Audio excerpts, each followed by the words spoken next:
O antagônico desse domingo recebe o médico neurologista Emanuel Jesus Souza, né, que tem um currículo imenso, rapaz, eu estou impressionado. Você, atualmente, você dá aula, você é professor, né, na UEPA, né, e também é médico de serviço de neurologia do Gaspar Viana. Mano, obrigado por você ter aceito o nosso convite, é um prazer te receber aqui. Eu começo te perguntando, como é que está essa tua caminhada hoje? Hoje você se divide entre o EPA, médico é sempre assim, né? Me fala um pouco disso, como é que está essa tua vida hoje? Na realidade, a gente está como médico, primeiro, porque nós fizemos a formação como médico e estamos trabalhando na história de clínica já um período de aposentando, já praticamente, né? Já estamos há um bom tempo lá. Quanto tempo já? Já estou com 26 anos de hospital de clínica. Mas antes eu estava no hospital, eu era médico do Hospital Filoiola, depois fui transferido para o Hospital de Clínicas.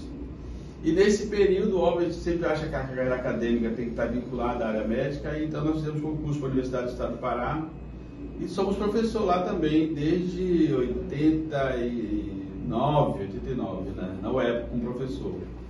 E estou lá como professor e agora assumimos a cargo de direção do CCBS, que é o Centro de Ciências Biológicas e da Saúde, que é o curso, que é a área do CCBS, da Universidade do Estado, que trata com todos os cursos da área da saúde, que é medicina, enfermagem, fisioterapia ocupacional, ou seja, os cursos da saúde que estão vinculados à Universidade do Estado do Pará. Então eu estou como diretor agora há um ano, estou na direção lá do CCBS. Quando a tua carreira, tu és paraense? Na realidade, eu sou paraense de coração já, né? Porque o nascimento foi no Maranhão, né? E aí vim pra cá já pequeno e comecei a estudar. Nosso estado vizinho aqui. Estado vizinho. Tu és de que cidade lá do Maranhão? Sou da cidade de Pedreiras do Maranhão. Aí tu vieste muito jovem pra cá? Jovem, com 9 anos. Ah, então tu é realmente paraense de coração, né? Toda a formação foi aqui, toda a minha... E a medicina vem de onde? A medicina foi feita na faculdade da Universidade Federal do Pará. Pois é, mas de onde ela vem? Na realidade, assim, Por que você escolheu essa área? Eu sempre pensei que, por exemplo, a área da saúde é uma área muito fundamental do ponto de vista de qualquer ser humano, né? E para trabalhar em saúde, a área que realmente chama mais atenção, e é o que eu sempre me identifiquei muito, é com a área da medicina. Então, porque a gente realmente tem um cuidado maior, cuidar com as pessoas, tratar da saúde das pessoas, melhorar a qualidade de vida das pessoas, nós precisamos sempre foi focado nisso, vamos dizer assim, né? Por isso o lado da medicina, né? Aí você começou, tu te formou? Universidade Federal do Pará. Universidade Federal do Pará. Deve ter muitos colegas que hoje estão atuando. Muito, exato. Não, tem muitos colegas. Nesse ano, agora, nós fizemos 40 anos de formado. 40 anos? 40 anos de formado já. Me fala um pouco, mano, da tua área, né, neurologia. No Pará, a demanda, como é que é isso? As pessoas são curiosas nesse aspecto, né? Especificamente tu atua como?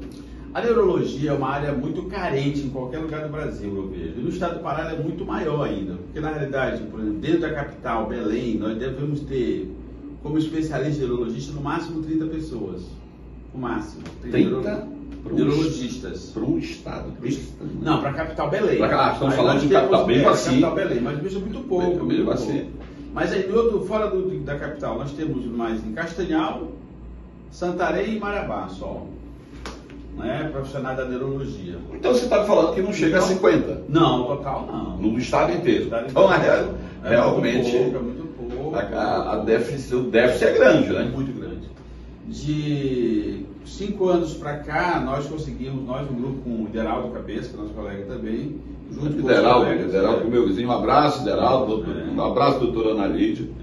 Dois. Juntos com a Universidade do Estado do Pará e com o Hospital Filoiola, nós conseguimos montar, e mais um grupo de colegas também do hospital e da universidade, conseguimos montar a primeira residência de neurologia daqui do Estado do Pará, né? Isso foi neurologia. Quando? Isso foi quando? Nós já temos aí 5 anos de residência em neurologia, então já estamos formando profissionais médicos, neurologistas para atuar na nossa capital, nesse nosso estado, que a gente não tinha, né? Mas a que tu se atribui, se o déficit é muito grande, a que você atribui, digamos assim, por que não tem tantos médicos? Digamos, é a área que não... Não, o que eu vejo é o seguinte, existe uma oferta muito baixa em todo o país, realmente. Eu acho que a oferta é muito pequena, a quantidade de vagas que nós temos. Por exemplo, aqui em Belém, nós montamos uma única vaga para residência de neurologia, conseguimos aumentar há 3 anos para 2 vagas. Mas se você for em estados maiores, por exemplo, Rio Grande do Sul, eu fiz a minha residência no Rio Grande do Sul, em Porto Alegre. Então lá em Porto Alegre nós tínhamos 2, 4, 6, 8 vagas para neurologia para todo, por exemplo, para Porto Alegre, né? E no resto do estado não sei dizer como é que era lá naquele tempo, né, em termos de vagas, mas a quantidade de vagas é sempre muito baixa. E a concorrência realmente acaba sendo alta, porque nós temos cada dia mais formando médicos, né? E a quantidade de médicos que se forma é muito maior que a quantidade de vagas que se oferece para a pós-graduação, no caso, a residência médica. Por exemplo, eu posso dizer agora que aqui em Belém, só para medicina, nós temos Universidade Federal do Pará, Universidade Estadual do Pará, CESUPA, FAMAS, né? Então, esses 4 cursos aqui, cada um oferecendo em torno de 100 vagas ou 400 vagas na capital. Nós temos Santarém e temos em Marabá, cada um com 40 vagas, ou seja, 80 médicos. Então, na verdade, nós temos em média 800 médicos se formando no estado do Pará todo ano. Então é muito médico, né? Embora diga que está faltando médico, realmente está faltando, porque sabe que a demanda sempre foi muito restrita de medicina. Mas mesmo assim, está se formando muito médico que espero que consiga atender a necessidade do estado, né? Já falamos do déficit de médicos. Me fala um pouco da demanda nessa área de neurologia. Como é que você vê isso? Então nós temos uma carência muito grande na região norte, principalmente no nosso estado, porque você vê que no estado do Pará, como eu acabei de dizer, deve ter o quê? No máximo 50 profissionais atuando como neurologista. Então, de pacientes, assim. Aí a conclusão, a quantidade de pacientes é muito grande, uma demanda muito grande. Principalmente agora, depois da Covid, nós tivemos agora essa pandemia, assustou o mundo inteiro, todo mundo está sabendo disso. E com isso, a quantidade de doenças, vamos dizer assim, vinculadas ou secundárias ou sequelas deixadas pela Covid é muito grande. E dentro da área da neurologia, está tendo muita procura, a princípio, pós-Covid. Eu vou dar um exemplo muito simples. Por exemplo, a quantidade de pessoas que estão aparecendo com quadro de cefaleia. A cefaleia é um exemplo bem simples, o mais simples que tem. Então, aumentou muito a demanda de pessoas, de pacientes com queixa de cefaleia pós-Covid, né? Ou seja, cefaleia todo mundo tem. Na verdade, qualquer pessoa no mundo sempre vai ter dor de cabeça um dia na vida.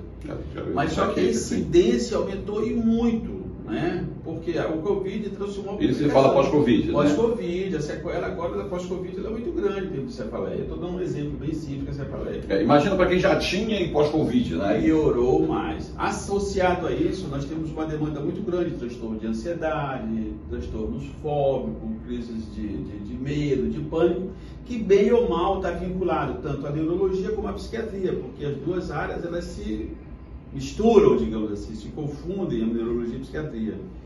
E os pacientes procuram, né?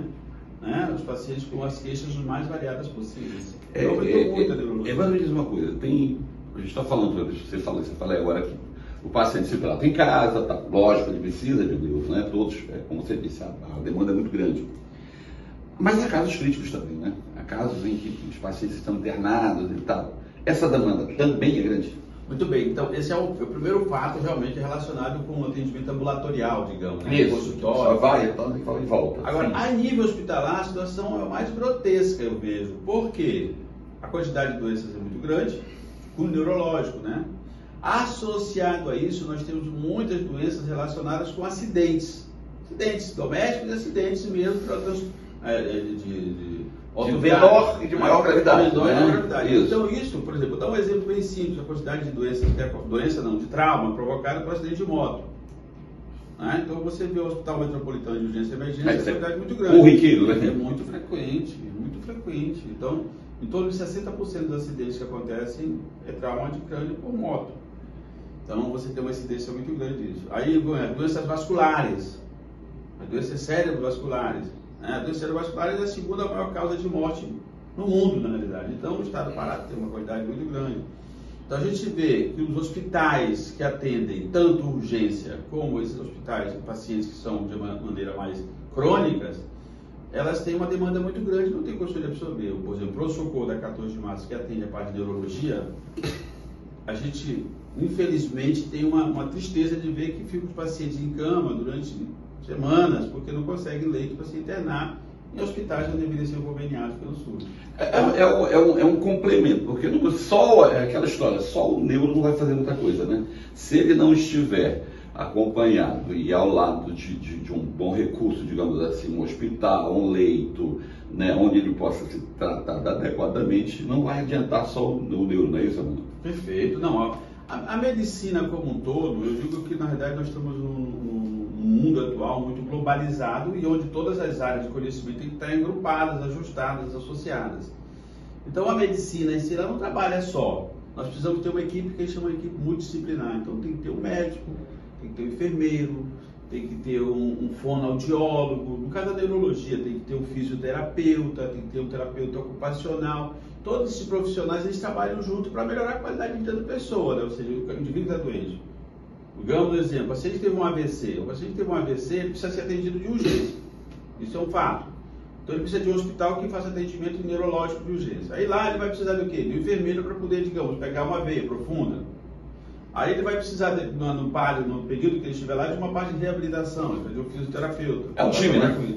É um time. E todo mundo tem que estar treinado para atender aquele tipo de patologia específica, doença vascular. Então, é uma situação muito frequente, precisa de muito de uma equipe.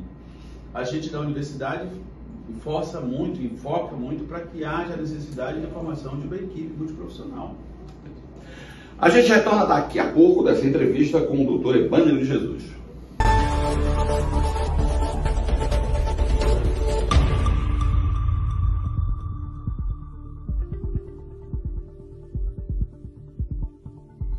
De volta aqui na entrevista com o Dr. Emânio de Jesus, neurologista. Mano, a gente falava agora há pouco sobre a demanda, sobre a eficiência. O neurologista, por óbvio, ele é muito procurado no estado, não é isso? Como é essa tua correria aí? Você é sempre muito solicitado? Não, a situação da neurologia no estado do Pará é uma carência muito grande. Então a gente acaba correndo para muitos lugares, né? Nós temos, como eu disse, a parte hospitalar, nós temos a parte de uma clínica que a gente trabalha, temos a parte com um professor, né? E temos algumas atividades que são chamadas externas, às vezes até atendimento domiciliar, né? Que são pedidos porque os pacientes com patologia neurológica têm dificuldade de locomoção. Então a gente acaba sendo, vamos dizer assim, solicitado para fazer atendimento em domicílio. Então é uma demanda muito grande. E a correria, obviamente, é muito grande, né? Tá, como é que é o dia a dia no Gaspar Viana? Falando da tua atuação. O que acontece? O Gaspar Viana, ele envolve tanto a parte ambulatorial, como a parte hospitalar e a parte de apoio diagnóstico, né? De uma maneira bem simples. Tem um atendimento no ambulatório, alguns pacientes precisam ou não internar. Então, quando eles internam, a gente faz a avaliação do paciente a nível hospitalar, quando está internado. O paciente internado fica acompanhando ele durante o período, 2, 3, 4, 5 dias, dependendo da patologia. Algumas situações tem o paciente que chega na urgência, porque nós temos lá no Hospital de Clínicas o setor de urgência e emergência, onde o paciente chega, às vezes, com patologia cerebrovascular. O mais frequente, porque o Hospital de Clínica é um hospital referência para a parte de cardiologia. Então, na realidade, nós temos as doenças cardiovasculares. Então o paciente chega com doença cardiológica, mas ele tem uma complicação neurológica. Então ele é chamado para a urgência, é feita a avaliação, paciente interno ou não interno, né? Tá. E nós temos ainda a parte do apoio diagnóstico, que ou seja, são os exames complementares que a gente faz, que o hospital faz e a gente acaba avaliando. Que são os exames de tomografia, que são, no caso da neurologia, tomografia, geralmente crânio ou coluna, e o exame de eletroencefalograma, que são exames que são feitos lá para diagnosticar algumas doenças neurológicas. Então a gente acaba ficando neste, vamos dizer assim, circuito, né? Ambulatorial, urgência e emergência e o paciente internado. E, em alguns casos, quando necessário, ver os exames complementares quando são solicitados, né? Ou seja, tu bate o escanteio e corre para cabecear. Assim. Agora temos, mas na realidade assim, esse é o fluxo interno, né? Aí nós temos outros colegas também que fazem, temos mais um colega que divide comigo essa... Como é esse turno hoje no Gaspar Viana? Estão falando de horário, de período de atendimento? Sim, é um período. Geralmente a gente faz são 4 horas, né? O meu período ou da manhã ou da tarde. Eu fico no período da manhã, no intermediário, na verdade, 11 horas, que é o horário intermediário que a gente fica lá. Aí nesse caso, do caso Gaspar Viana, são dois que você está falando? Isso. Você e outros colegas que se revezam nessa, especificamente a questão do Porque o hospital de clínicas, ele, como é um hospital público, ele tem, vamos dizer assim, uma quantidade de cargos, né? Na verdade, se comporta 3 neurologistas lá. Né? Nós temos 2 por enquanto, são 3. Os hospitais, cada lugar tem uma quantidade de cargos, né? Então a quantidade de cargos é a quantidade de pessoas que pode ser colocada. Então lá se comporta 3, nós só temos 2 até agora, no momento, né? Nesse caso aí, mano, tem... Porque também a carência existe, né? Lógico, tem casos graves, eu pergunto porque sou leigo nesse assunto, desse tipo que fica muito tempo no Gaspar Viana, por exemplo. Infelizmente. Que tem que ficar assistindo... Os pacientes, por exemplo, que chegam, que vão para uma CTI, eles têm um problema já inicial grave, porque vai para uma CTI. E na grande maioria das vezes eles ficam muito tempo no CTI. Tem pacientes que ficam meses. Né? Pacientes neurológicos, como por exemplo, doença de tronco cerebral, que se chama. É um paciente grave, que fica com quadro de insuficiência respiratória, um déficit motor, ou seja, fica em coma às vezes para o resto da vida, vamos dizer assim. Então esses pacientes ficam muito tempo no CTI para estabilizar o quadro clínico. Depois que ele melhorou o quadro clínico, ele vai para uma enfermaria. Numa enfermaria, geralmente complica, né, no UTI, o quadro respiratório, infecção, escaras, decúbito. E esses pacientes depois vão para a enfermaria. Na enfermaria fica mais outro período para compensar a parte clínica, para depois ir embora. Então, além de ter casos graves, casos complicados, tem casos também que são muito demorados. Na grande maioria das vezes é isso. Os pacientes neurológicos, de maneira geral, eles são muito mais delicados, o cuidado, né? O cuidado do paciente neurológico é muito mais complexo, é diferente de um paciente que tem um quadro cirúrgico, ele vai fazer a cirurgia, operou, 2, 3 dias depois está bem, vai embora. Né? O paciente neurológico não, ele tem mais sequela, né? Estou falando de uma maneira geral, né? Entendi. Eu quero falar aos nossos amigos que nós estamos, o Antagônico está no Instagram, no Facebook e no Twitter. Emmanuel, eu vou falar um pouco agora do Emmanuel professor, vou falar da UEPA. Como é que é essa realidade? Como é que ele dá aula para uma turma de futuros médicos? É isso? A nossa universidade, ela está, por exemplo, no curso de medicina. No curso de medicina especificamente, nós temos medicina aqui na capital, né, Belém, nós temos 100 vagas. Nós temos em Santarém, que são 40 vagas, e temos em Marabá mais 40 vagas. Então, nesses 3 lugares se formam alunos da área médicos, né? O curso de medicina é um curso muito complexo, são 6 anos, todo mundo sabe, né? Ele tem da parte inicial, que eles chamam de matérias básicas, onde o aluno vai conhecer a parte de posto de saúde, unidade de saúde, atendimento, prontuário e tal, essas coisas básicas. Depois, no segundo, ele tem também a parte que ele chama de a parte de morfofuncional, que é a parte básica do curso de medicina. Depois ele entra na área, vamos dizer assim, de áreas específicas, né? Isso é do lado profissional, a partir do 4º semestre, ele já começa a ter essas áreas. Então ele fica durante esse período, durante o 4º semestre em diante, ele fica praticamente vendo a parte de morfofuncional, que ele chama o tempo todo, e depois as áreas de especialidade. Isso vai em todas as áreas, vai neuro, cardio, oftalmo, otorrino, cirurgia, ortopedia, são várias áreas. Infinidade. Tá, e aí no final conclui o curso com 6 anos de conhecimento das áreas. Claro, ele sai com conhecimento com um médico generalista, porque o objetivo, a partir da mudança do currículo promovido pelo MEC, os médicos formados hoje em dia, eles têm que ter um conhecimento básico para ser generalista, para trabalhar em áreas de saúde da família, digamos assim, atenção básica. Então ele vai trabalhar no posto de saúde, unidade de saúde, atender comunidade, ou seja, o início do curso para ser médico, o médico generalista. É o médico de família que antigamente tinha muito. Óbvio, depois que ele concluir esses 6 anos, se ele tiver interesse em fazer uma especialização, aí ele vai entrar para fazer a residência específica naquela área. Por exemplo, neurologia, o indivíduo vai fazer uma prova para residência, onde ele vai concorrer e vai passar mais 3 anos fazendo especificamente especialização em neurologia. Mas a área da medicina, ela é uma área muito, muito longa, são 6 anos de formação. Né? Entendi. Emmanuel, encerrando esse nosso bate-papo aqui, eu queria que tu falasses genericamente, ou de uma forma assim, o que falta na medicina? Vamos falar de Pará. Sim. O que falta para a gente chegar, lógico, ao desejado na medicina? No teu ponto de vista. Sim. Olha, o desejado da medicina, ela começa, na minha visão, pelo menos eu acabei de falar, é o seguinte, pelo conhecimento da atenção básica. Nós temos que ter um bom serviço de atendimento da atenção básica, ou seja, as unidades de saúde têm que estar muito bem equipadas, muito bem preparadas para poder atender o indivíduo nas situações mais elementares. Vou dar um exemplo, um indivíduo que é hipertenso. Então ele tem que ter num posto de saúde onde ele possa encontrar um médico generalista que possa prescrever o remédio, que ele possa receber o remédio daquele medicamento na unidade, que é o grande problema que nós temos. Porque no estado do Pará, nós não temos médico em todos os municípios, né? 2, nós não temos medicamento, por exemplo, nós estamos acompanhando pela universidade o acompanhamento do Mais Médico, projeto Mais Médico, né? Que hoje mudou, que é Médico pelo Brasil. O projeto Mais Médico, a gente tem falado com os colegas médicos, eles têm dificuldade de dizer, olha, não tem remédio. Não tem exame de sangue, não tem um hemograma, não tem PCCU, né? Ou seja, nós não temos os exames mais básicos possível, ou seja, uma unidade. Eu conversei ontem com um colega aqui de Guarapani, não tem PCCU. O que acontece? Se não existe isso, a mulher não vai fazer o exame preventivo para ver se tem câncer de colo do útero. Conclusão, ela que não faz avaliação prévia, daqui a 2, 3 anos vai aparecer um câncer de colo do útero, não tem como tratar mais. Ou seja, tem dificuldades. Por quê? Vai ter que ir para um hospital de referência, que é o Hospital de Oncologia, que só tem aqui no caso o Hospital Filoiola, agora está começando o Hospital Barro Barreto, começou agora.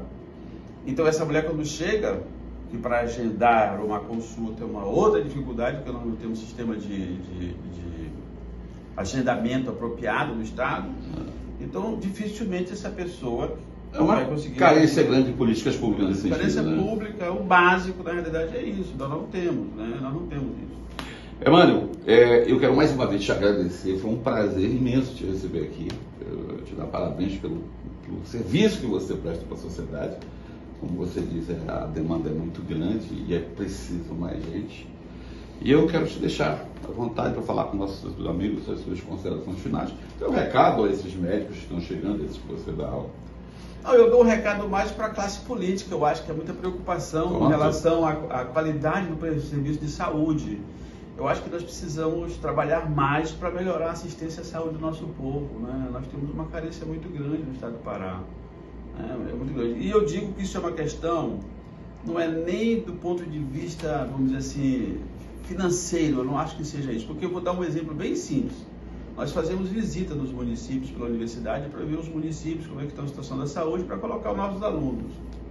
E a gente vai em alguns municípios e a gente vê que a situação de saúde é razoável, é boa. Vou dar um exemplo, Bragança. Bragança é um local muito bom, a estrutura de saúde está muito boa.